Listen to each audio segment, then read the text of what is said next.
গণভোট ও জাতীয় সংসদ নির্বাচন একই দিনে অনুষ্ঠিত হবে জানিয়েছেন প্রধান উপদেষ্টা ডক্টর মোহাম্মদ ইউনূস।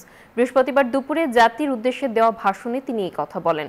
গণভোটে 4টি বিষয়ে প্রশ্ন থাকবে জানিয়ে প্রধান উপদেষ্টা জানান, 4টি বিষয়ের উপর একটি মাত্র প্রশ্নে জনগণ হ্যাঁ বা না ভোট দিয়ে মতামত জানাবেন।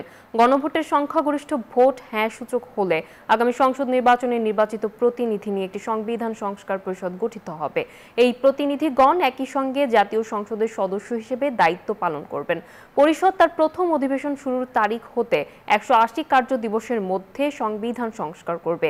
জুলাই জাতীয় সনদ বা সংস্কার প্রস্তাব বাস্তবায়নের বিষয়ে রাজনৈতিক দলগুলোর মধ্যে মতভেদ দেখা দেওয়ায় অন্তর্বর্তী সরকার রাজনৈতিক দলগুলোকে নিজ উদ্যোগে নিজেদের মধ্যে আলাপ আলোচনা করে সম্ভাব্য দ্রুততম সময়ে সরকারকে ঐক্যবদ্ধ দিক নির্দেশনা দেওয়ার জন্য আহ্বান জানায়। তবে এ বিষয়ে রাজনৈতিক দলগুলো কোনো ঐক্যবদ্ধ দিক নির্দেশনা দিতে পারেনি, এমনকি নিজেদের মধ্যে আলোচনায় বসতে পারেনি।